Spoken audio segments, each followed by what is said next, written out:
Ngapain sih lu? Gatel. Apaan yang gatel? Misfi gue gatel. Misfi. Vulva. Ya kan beda-beda tipis, ya udahlah ya. Vulva, vagina, gimana? Iya, kurang lebih lah ya Kak ya. bahasa. Kurang lebih lah ya. Coba nih, gue panggilin temen gue Dokdin biar bisa kita tahu apa sih bedanya vulva vagina. Ya udah, Oke. boleh deh, boleh.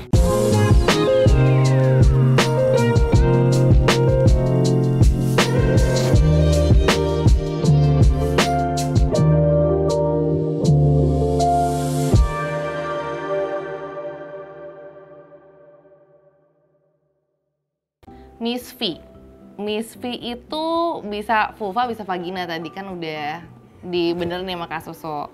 Nah, kita ngobrolin tentang vulva sama vagina hari ini lebih lanjut sama Dokdin langsung. Dokdin itu adalah spesialis obstetrik ginekologi. Kebidanan kandungan bahasa Indonesianya. Sebenarnya lu belajarnya apa sih? Soalnya ini sering ada banyak pertanyaan. Kalau misalnya Meki gue kenapa-napa, apakah gue pergi SPKK atau gue pergi ke lu gitu? Bedanya gimana? Iya, sebenarnya bisa dua-duanya sih. Toh kita kan basicnya semua dokter umum ya. Kalau misalnya gatalnya permukaan kulit, biasanya memang ke kulit kelamin gitu. Karena kan bisa infeksi, bisa jamur, bisa bakteri gitu. Tapi kalau udah masuk-masuk ke dalam tuh, ke vaginanya, kayak tadi vulva mana, vagina mana, kita harus tahu banget kan secara anatomi organnya. Kalau udah sampai vagina, biasanya ke ginekolog atau obgyn. Gitu. Nah, vagina ini kan masih banyak kerancuan nih antara vulva sama vagina. Kalau misalnya tadi si Dahong bilang Misfi sebenarnya lu kan tahu juga kan kalau di antara teman-teman lu, maksudnya Misfi itu ternyata dia pikir sebagai vagina gitu. Tapi memang edukasinya dulu tuh awalnya V itu vagina ya, bukan vulva. Nah sekarang kan yang orang pikir vagina itu adalah semuanya sama vulvanya juga. Jadi banyak semuanya. Jadi mereka tuh banyak banget teman-teman yang nggak tahu kalau vagina itu adalah sebenarnya tempat untuk penetrasi yang ke dalamnya ya. Jadi sebenarnya kalau kita lihat secara keseluruhan itu organ genitalia eksterna gitu. Eksterna tuh dari luar gitu yang kelihatan. Bisa lihat, itu ada vulva, ada labianya, kalau tahu kan bibir labia mayora, minora, ada clitoral hood-nya tuh yang nutupin klitorisnya. Nah, pas masuk ada liang sepanjang sekitar 12 cm, nah itulah vagina. Boleh nggak sih kita pakai alat peraga? Boleh, ada. Ini. Nah, ini contohnya.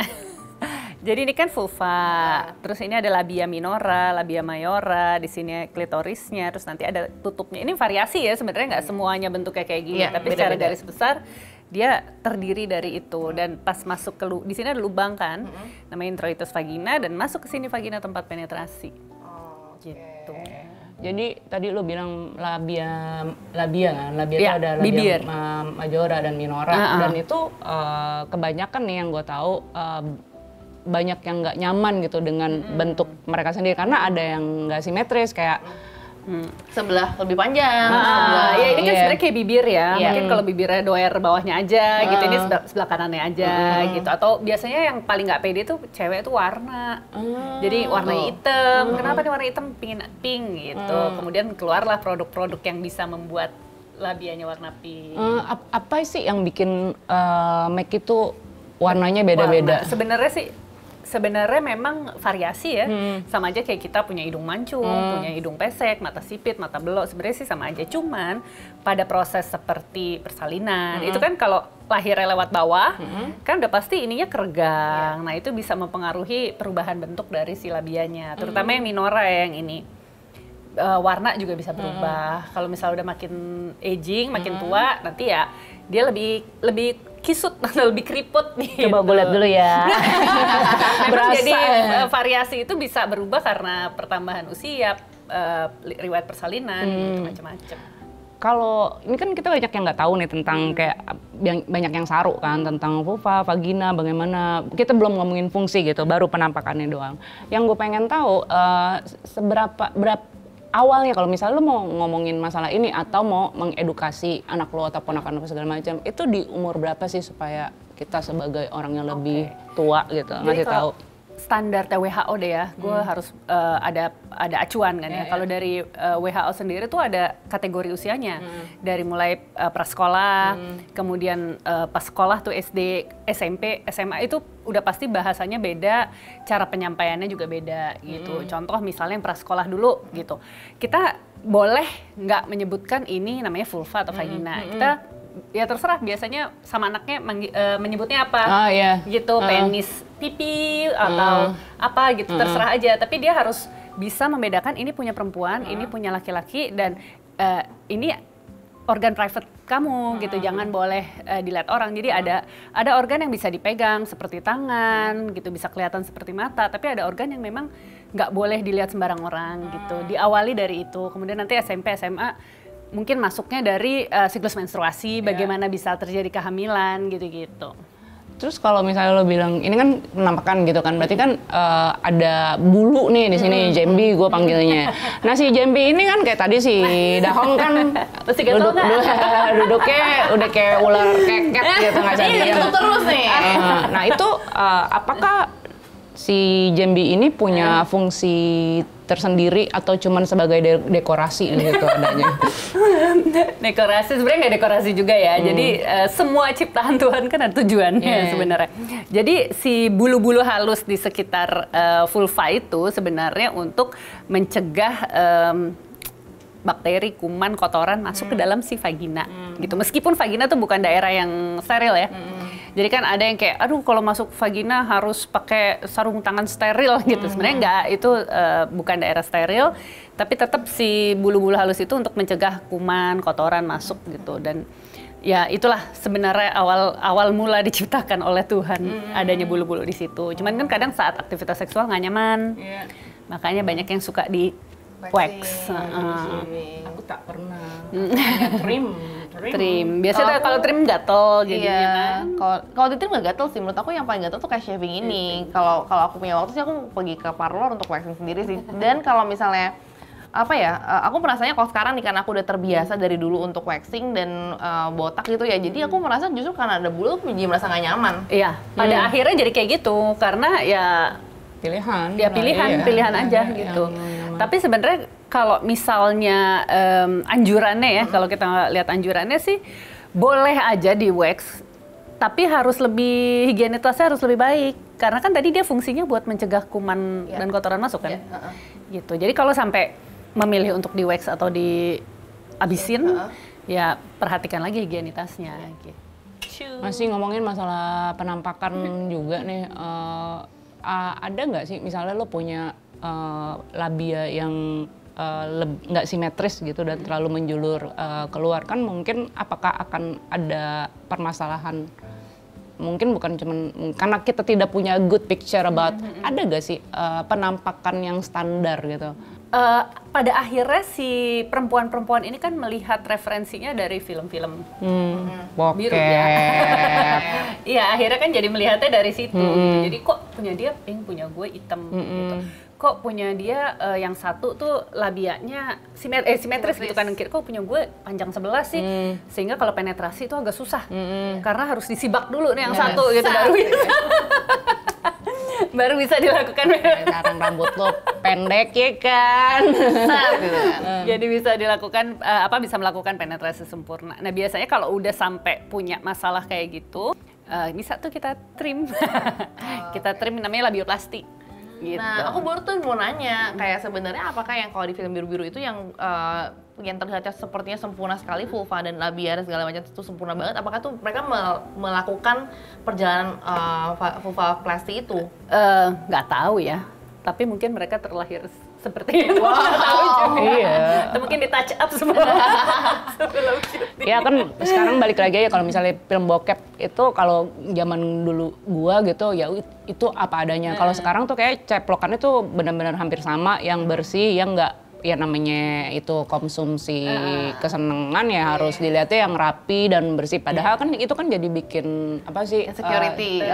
Kita melihatnya bahwa oh ternyata standarnya begitu yang bagus ya. Konsumsi mata sekali lagi lo jangan pada salah. Ya mungkin bukan area situ aja ya, mungkin perutnya kok juga langsing sih gitu. Apa dia di liposuction atau di apa kita juga nggak tahu ya. Kan tergantung segmen lo mau yang langsing. Ada. Nonton bokep entar buat kirimin ya.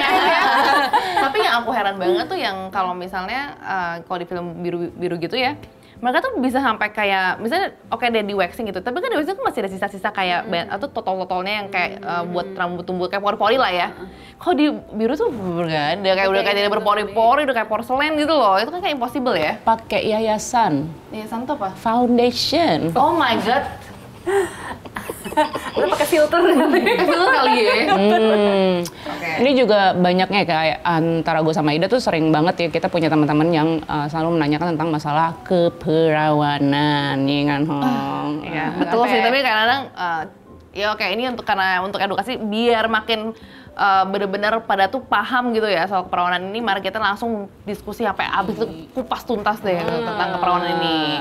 Nah sebenarnya keperawanan itu di dalam dunia medis ada gak? Maksudnya ada bentuknya gak gitu? Sebenarnya nggak ada ya. Virginity itu nggak ada gitu di dunia medis. Itu kan kalau dari Kamus Besar Bahasa Indonesia kan keperawanan itu perempuan yang siap dinikahi. Ini baru gue baca tadi sebenarnya. Oh, kemudian berarti lu masih perawan. ada definisi kedua. Definisi kedua perempuan yang belum pernah disetubuhi. Nah itu. Nah, lu mau perawan aja. Tapi kan itu nggak ada tanda-tandanya ya. Ya, Kalau dari dunia medis kan ya mana kita tahu dan ya nggak ini. Nah bukan konotasi, apa yang banyak orang percaya bahwa keperawanan itu adalah bentuk dari kalau lu masih punya selaput darah. Nah, selaput darah ini semua perempuan waktu lahir itu selalu punya gak sih gitu? Itu juga banyak jenisnya. Ada yang nutup, ada yang bukan total kayak bolong-bolong, terus ada yang kayak cuman memang di pinggir doang. Jadi memang variasi gitu yang namanya selaput darah. Dan menurut gue sih itu nggak menunjukkan keperawanan orang kalau misalnya dilihat dari definisi tadi, ya nggak sih? Karena kan ya berhubungan seksual tuh belum tentu sih selaput darahnya akan robek gitu. Sampai gimana berhubungan seksual belum tentu selaput darahnya robek. Kalau misalnya cuma di pinggir dari awal doang. Dulu gue masih kecil ya, SD gitu kan gue selalu bilang, oh ya pelan pokoknya nih selaput darah lu ntar nih. Padahal gue udah biayakan naik sepeda, main roller, apa iya.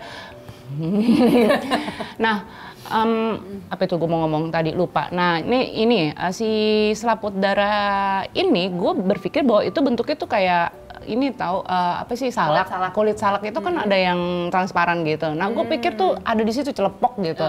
Terus pas gue udah gede-gede lagi gue pikir lah ini gue kalau mens bagaimana keluarnya kalau ada ngeblok di situ, iya kan? Dia bolong memang. Ada yang nggak bolong namanya hymen imperforata tuh dia nggak bolong sama sekali dan biasanya dia memang nggak bisa mens, itu kelainan. Oh oke, itu kelainan. Berarti in order untuk perempuan yang mens harus dibolongin kah? Iya, gitu. Jadi biasanya nih pasien-pasien itu keluhannya si anak-anak ini ya umur 12-an kan biasanya menstruasi. Dia keluhannya tiap bulan ada nyeri perut, tapi nggak keluar darah haid. Pas kita lihat loh, oh ternyata si hymennya nutup banget. Jadi pas dibolongin keluarlah darah haid yang udah beberapa cycle itu. Oke, berarti gini. Jadi sekarang ada nggak sih selaput darah robek itu? Ada selaput darah yang robek. Kalau misalnya keperawanan sama dengan selaput darah, kalau misalnya orang udah nggak perawan sama dengan selaput darah robek. Jadi sebagian besar selaput darah tuh bukan yang di pinggir-pinggir, bukan yang nutup. Jadi sebagian besar variasi perempuan itu selaput darahnya memang bolongnya kecil di tengah. Dan pada saat berhubungan dia biasanya robek gitu. Tapi belum tentu robek itu hanya dengan penetrasi. Bisa juga misalnya tadi naik sepeda, naik kuda, jatuh gitu ya bisa aja. Kalau aku kayaknya nggak punya deh. Itu gue no comment ya. Karena aku pada saat pertama kali itu aku tidak ada pendarahan apa segala macam. Nah itu belum tentu juga. Belum tentu juga. Jadi emang nggak robek aja gitu kemungkinan. Biasa aja robek tapi nggak berdarah. Oke. Ada juga ya. Masalahnya jadi tidak ada satu tradisi ya yang malam pertama harus berdarah-darah gitu. Itu memang ini kuat banget ya, kayak Iya. turun-temurunnya tuh kuat banget. Jadi mikirnya kalau robek pasti berdarah, padahal belum tentu berdarah. Oke, berarti berdarah pada saat malam pertama itu belum tentu menandakan bahwa apa? Menandai bahwa itu lu masih perawan apa kagak. Tahu nggak sih dijual loh si merah-merahan itu? Ada yang jual. Merah-merah apa? Kayak obat merah. Obat merah. Obat merah buat? Buat Iya, ditaruh buat- di dalam situ, jadi pas penetrasi dipikirnya dia Nah, ini kan salah satu hal yang akhirnya lu memodifikasikan karena lu percaya bahwa malam pertama itu harus berdarah. Terus tiba-tiba kok gak ada apa-apaan nih, gimana nih? Oh, ada ya ini cet gitu. Kan lu akhirnya juga insecure juga dengan keadaan lu sendiri. Kemarin gue lagi pikir tentang banyak nih sekarang dulu gue kan fosil nih kan ya. Kan gue masih mens ya, belum menopause ya. Katanya fosil. Iya benar, tapi nggak beli obat merah juga. Nah, terus nih ternyata nih sekarang banyak produk-produk yang memang dipakai untuk perempuan yang mens dan beragam aneka macam. Kalau gue kan dulu cuman ini doang kan, pembalut doang kan. Tapi sekarang ya banyak jenisnya. Kayak lu pakai apa, Hong? Aku tuh udah ganti ke Men's Cup. Menstrual Cup udah 2 tahun 3 tahun lah. Sebenarnya sekarang tuh ada produk yang kayak gini nih. Nih Men's Cup ini kan jadi dia nampung si darahnya itu loh Kak. Yang sebenarnya menurut aku ini produk karena revolutionary banget buat aku sendiri pribadi. Kayak ini such an innovations banget lah, dan ini memudahkan hidup aku banget. Aku pakai ini gitu, aku selalu ketentuan aku kayak pakai masker. Soalnya kenapa? Menurut aku ini sangat-sangat membantu banget. Misalnya gini, aku tuh nggak suka banget kalau pada saat mereka harus tidur ya, namanya gue malam tidur ya, Bo. Tidur tuh aku saking insecure takut tembus, aku tuh tidur tuh pantat aku nggak pernah nempel sama kasur. Terus gimana lu kayak Kayak kagak kaya, cuma kayak selalu begini lah. Terus kalau mau pindah posisi gitu, aku pasti gini, gitu. Jadi kayak maksudnya saking nggak nyamannya tuh aku harus tidur tuh kayak nggak bisa lelap karena takut kan. Jadi dan semenjak aku pakai ini udah kayak beberapa mau Jadi ngejengkal kalau pakai ini kemana-mana. pakai pembalut lagi ya? Enggak, Oh, oke. enggak. Oh jadi dia oke. Jadi itu gimana cara pakainya sih? Karena lu kan pengguna kan. Kalau Jadi sebenarnya banyak banget caranya untuk pakai masker tuh. Ada yang kayak gini. Boleh lihat ya? boleh dong. Boleh. Kayak begini ini kan bisa nih. Tapi kalau aku tuh biasanya aku sudah nyaman dari awal tuh pakai begini, ditekuk, terus kayak begini. Nah, terus ini nanti dikasih lubrikan Kak kalau aku. Lubrikan dikasih di sini-sininya, terus baru dimasukin. Oh jadi lu harus di apa sih namanya itu? Ini kayaknya memang harus diginiin. Iya, kalau kagak ada ya. size-nya ya. Ada size-nya. Sebenarnya ada size-nya. Kayak ini kayaknya lebih gede yang ini nih. Kayaknya ada lu bisa Ini lebih gede coba nih. dipakein Oh, iya, ke iya. situ kan. Sekalian Oke. juga kita lihat isinya nih, mumpung ada lu deh tuh, iya kan? Bentar, ini gue bingung lagi nih arahnya gimana. Ini kan rahim, oke. Ini adalah lubang vagina nih. Vagina. Oh, oke. Soalnya transparan, Iya, itu kan iya. biasanya berwarna, iya kan? Iya, iya, iya. Ya, Coba ya bener testing sih. ya. Jadi kalau lubrikannya lu taruh di mana? Di sini ya nih aku biasanya di ujungnya pas aku mau masukin. Oh Mau oke, pakai jadi lu lubrikan? disampingin gitu. Jadi kayak Jadi lu taruh di sini berarti Di kan? sini, nah, di Oke. sini. Sini coba deh testing deh. Siapa tahu nih seret juga nih. Pernah sampai bocor nggak? Di awal pasti sih, karena kan belum nyaman terus belum bisa menyesuaikan juga kan. Nah, jadi memang pada saat aku di cycle pertama aku masih ada bocor-bocor. Cuma aku udah di cycle yang next month-nya itu aku udah kayak, damn, aku udah kayaknya udah best invention ever lah. Iya, Mungkin juga kalau misalnya baru pertama-tama juga mungkin kan orang juga kan itu sama seperti yang tadi gue bilang karena memasukkan benda ke dalam liang vagina lo. Ketakutan perempuan tuh banyak terhadap benda-benda asing yang dimasukin ke dalam vagina. Lah kalau Kenti lu pada kagak takut. Karena orang mikirnya apa coba? Banyak ya, kalau pasien-pasien tuh banyak mikirnya ketika dia masuk vagina tuh bisa masuk ke iya, abdomen. masuk ke Padahal keluar dari mulut. ada penutupnya si rahim itu, Iya. nggak akan masuk ke perut. Nggak mungkin, dia juga kayak Nggak keluar dari mulut. ya tampon aja iya kan yang Iya. kecil juga nggak. Mentok dia, dia tuh daerah tertutup. Ya, aku pasti gini nih, udah dekat lubang aku kayak kok gitu loh. Oh, lo Jadi mesti kayak goyang-goyang iya dulu. dong, nyari-nyari dong, Ah. jangan langsung sat gitu, tapi kayak gitu. Terus ya, ini kan tuh. Oh, dia ngembang sendiri. Ngembang sendiri. Iya, Oke, ini agak pipih ya. Kalau di vagina aku sih mekar dia. Das gitu. kayak balak. Dah. Kayak gini. Jadi ketika daerah itu turun-turun tuh semua udah ketampung. Jadi aku nggak perlu pakai apa-apa lagi, nggak perlu pakai apa sih namanya? Pembalut, nggak pakai lagi. Tapi kalau dikeluarin bisa bocor kalau banyak banget gitu. Aku per 6 jam. Oh, per 6 jam. 6 jam aku cabut, terus buang, cuci, pakai lagi. Itu lebih enaknya karena itu lu bisa cuci lagi. Iya, jadi reusable gitu loh. Jadi itu dikeluarin juga gampang sebenarnya, tinggal ditarik aja. Environment friendly. Sama dicubit-cubit dikit kayak gini, sat gitu. Nah, terus nanti langsung ngebrol gitu. Begitulah teman saya yang satu ini ya, sangat ekspresif.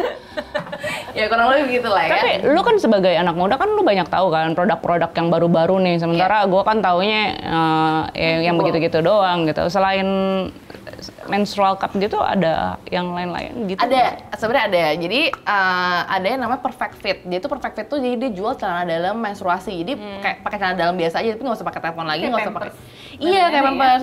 Jadi dia langsung ngerasa gitu loh ke dalam. Tapi maksudnya ini tebal gak sih? Enggak tebal. Jadi masih nyaman banget untuk dipakai sebagai CD aja gitu loh. Iya. Dan biasanya kalau misalnya let's say masih belum berani di awal-awal kan pasti nyoba-nyoba dulu ya, bisa pakaiin si pembalutnya dulu, terus cobain aja pakai itu. Jadi udah ngerasa nyaman dulu. Cuma kalau aku sih kalau udah kayak gitu ya ngapain lagi pakai pembalut kan ya, buang-buang pembalut juga. Kalau gue sih peduli lingkungan. Itu dibuang ininya dong. Yang dijago. Celananya. Enggak, dicuci. Oh, dicuci oke. Dicuci terus di reuse lagi. Iya. Kalau aku kayak gitu, kebanyakan ya. Terus kan banyak banget ya yang lain-lain ya. Kalau kasus pakai apa? Gue tadi kan bilang gue pakai pembalut, tapi sekarang gue dengar apa? dari lo ya gue pakai menstrual cup lah. Nggak jadi fosil lagi gue. Jadi kaum ini dong, millennials dan Gen Z dong, saya nggak. Kak, main games dulu kak. Sampai takut. Mana sini. Oke, kita bagi-bagi ya. Jadi ini pertanyaannya datang dari banyak pertanyaan yang dapat dari kita ya, para netizen yang terlalu banyak dengan kebingungan sampai dengan menonton ngosek hari ini jadi nggak bingung. Wow, pinter deh lo pada. Ayo mulai. Yang pertama, vagina itu akan kendor kalau sering aktivitas seksual. Jadi kalau vagina itu memang terdiri dari otot, dia bisa lebih membesar gitu. Tapi dia punya kemampuan untuk kuncup lagi. Gitu. Fleksibel. Beda dengan lahir bayi ya. Kalau lahir bayi dia kendor biasanya. Dia nguncup laginya agak susah. Tapi kalau hanya berhubungan seksual sih nggak banyak berubah. Siap-siap pertanyaan kedua. Kalau vaginanya sempit berarti masih perawan. Oke, sempit enggak kan itu juga tergantung dari sempit enggak kan juga itu tergantung dari lubrikasi lo. Tadi udah dijelasin atau cengkraman lo. Kalau lo mencengkram lo dengan otot itu kan juga jadi nyempit, tapi biasanya kalau lekong begituin enak. Selanjutnya ya. Seks sakit itu adalah hal yang wajar. Seks sakit. Nah, menurut gue depends ya. Jadi kalau misalnya ada beberapa orang yang kayak like me, pain is pleasure, it's fine. Tapi maksudnya mungkin bukan sakit di daerah di vaginanya sampai merasakan kesakitan berlebihan gitu. Cuma mungkin kalau misalnya aku kan sukanya sampai dus gitu kan. Jadi masuk ke cervix tuh kan nyeri-nyeri cervix, aku suka ya kayak gitu. Satu lagi buat lo boleh nggak? Apa? Kalau sakitnya di perut bawah, hati-hati ada kista atau apa ya gitu. Oke. Tapi kalau masih di vagina sih mungkin nyaman. Disundul cervixnya dia Mungkin itu doyan. yang seneng. Das. selanjutnya. Olahraga yang tepat bisa menjaga kekuatan vagina. Olahraga apa dulu nih kalau lari? Bener juga. Kalau berenang ya tidak. Tapi kalau olahraganya Kegel, terus yang khusus untuk pelvic muscle floor ya oke. Selanjutnya, perempuan normal itu orgasme dari penetrasi. Karena klitoris adalah pusat kenikmatan perempuan yang nggak banyak orang tahu di mana. Dia letaknya ada di sisi atas dari lubang vagina atau introitus vagina. Dia ditutupi sama hood. Dia punya topi gitu. Tapi ada yang topinya udah dibuka, ada yang topinya nutup banget. Jadi harus tugas seorang laki-laki tuh harus mencari gitu.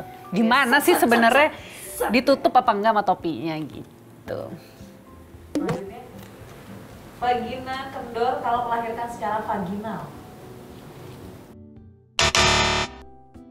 Ya, bayi minimal, bayi sehat ya, kita ngomongin bayi sehat 2,5 kilo. Kalau lewat bawah udah pasti kan dia lebar kan, apalagi persalinan kedua, persalinan ketiga, itu dia akan lebih melebar dan untuk kembali ke diameter awalnya ya itu agak susah.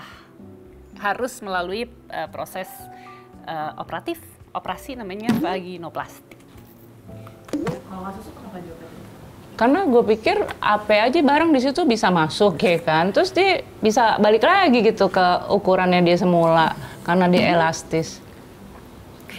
Jadi kalau kita vaginoplasti itu kita setidaknya harus 3 jari.